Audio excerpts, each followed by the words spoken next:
നോർക്ക റൂട്ടും കേരള സർക്കാരും ചേർന്ന് പ്രവാസികൾക്ക് മാത്രമായി രാജ്യത്ത് ആദ്യമായി നടപ്പിലാക്കിയ സമഗ്ര ആരോഗ്യ അപകട ഇൻഷുറൻസ് പദ്ധതിയാണ് നോർക്ക കെയർ. നവംബർ 1 മുതൽ നോർക്ക കെയർ പരിരക്ഷ ലഭ്യമാകും. വാലിഡായിട്ടുള്ള നോർക്ക ID കാർഡുള്ള ആർക്കും ഇതിൽ രജിസ്റ്റർ ചെയ്യാവുന്നതാണ്. നിങ്ങൾ ഇതുവരെ നോർക്ക ID കാർഡ് എടുത്തിട്ടില്ലെങ്കിൽ നോർക്ക കാർഡിന് അപ്ലൈ ചെയ്യുന്നതിൻ്റെ വീഡിയോ മുമ്പ് അപ്ലോഡ് ചെയ്തിട്ടുണ്ട്. ലിങ്ക് ഡിസ്ക്രിപ്ഷനിലുണ്ട്. നോർക്ക കെയറിൽ എങ്ങനെ രജിസ്റ്റർ ചെയ്യാമെന്ന് നോക്കാം. അതിനായി നോർക്കയുടെ ഒഫീഷ്യൽ വെബ്സൈറ്റ് വഴിയോ നോർക്ക കെയർ എന്ന ആപ്ലിക്കേഷൻ ഉപയോഗിച്ചോ രജിസ്റ്റർ ചെയ്യാവുന്നതാണ്.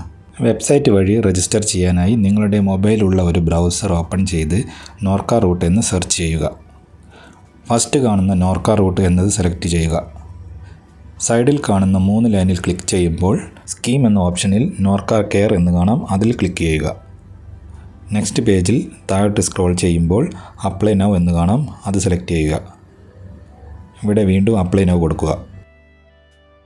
തുടർന്ന് വരുന്ന പേജിൽ നോർക്ക ID നമ്പർ എൻ്റർ ചെയ്ത് കണ്ടിന്യൂവിൽ ക്ലിക്ക് ചെയ്യുക. നിങ്ങൾ നോർക്കയിൽ കൊടുത്തിട്ടുള്ള മൊബൈൽ നമ്പറിലേക്കും ഇമെയിൽ IDയിലേക്കും ഒരു OTP വരുന്നതാണ്. അതിവിടെ എൻ്റർ ചെയ്ത ശേഷം വെരിഫൈ OTP ക്ലിക്ക് ചെയ്യുക. ഇവിടെ പേഴ്സണൽ ഡീറ്റെയിൽ കാണാൻ സാധിക്കും. പ്രോസസ്സ് കൊടുത്ത് നെക്സ്റ്റ് പേജിലോട്ട് പോകാവുന്നതാണ്. ഇവിടെ ഫാമിലി ഡീറ്റെയിൽസ് ആണ് ആഡ് ചെയ്യേണ്ടത്. ഫസ്റ്റ് സ്പൗസ് നെയിമാണ് ആഡ് ചെയ്യേണ്ടത്.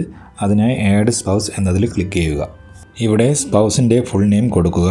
പിന്നെ ജെൻഡറും ഡേറ്റ് ഓഫ് ബർത്തും എൻ്റർ ചെയ്യുക.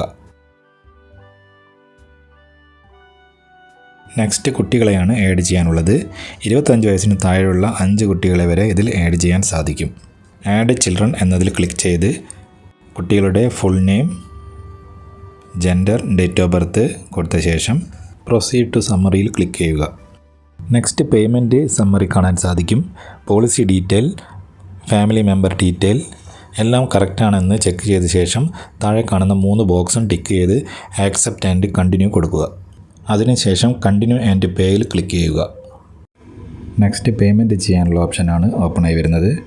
ഇവിടെ നിന്നും ഏത് പേയ്മെൻറ്റ് ഓപ്ഷൻ വേണമെങ്കിലും നിങ്ങൾക്ക് സെലക്ട് ചെയ്യാവുന്നതാണ്. ഗൂഗിൾ പേയിലും ഫോൺ പേയിലും ഇഷ്യൂസ് ഉള്ളതായി ഇവിടെ കാണിക്കുന്നുണ്ട്. ഞാനിവിടെ ഡെബിറ്റ് കാർഡ് ഉപയോഗിച്ചാണ് പേ ചെയ്യുന്നത്. അതിനായി കാർഡ് എന്നത് സെലക്ട് ചെയ്ത് കാർഡ് ഡീറ്റെയിൽ കൊടുത്ത ശേഷം കണ്ടിന്യൂയിൽ ക്ലിക്ക് ചെയ്യുക. പേയ്മെൻറ്റ് സക്സസ് ആവുന്നതോടുകൂടി രജിസ്ട്രേഷൻ കംപ്ലീറ്റ് ആവുന്നതാണ്. അതോടൊപ്പം പോളിസി ഡോക്യുമെൻറ്റും കാർഡും ലഭിക്കുന്നതാണ്. പേയ്മെൻറ്റ് ഓപ്ഷനിൽ ധാരാളം ടെക്നിക്കൽ ഇഷ്യൂസ് വരുന്നതായി കാണുന്നുണ്ട്. കാർഡ് പേയ്മെൻറ്റോ നെറ്റ് ബാങ്കിങ്ങോ ഉപയോഗിച്ച് പേയ്മെൻറ്റ് ചെയ്യുന്നതാവും നല്ലത്. അല്ലെങ്കിൽ ഈ ടെക്നിക്കൽ ഇഷ്യൂസൊക്കെ മാറിയതിന് ശേഷം ഇതിൽ രജിസ്റ്റർ ചെയ്യാൻ ശ്രമിക്കുക.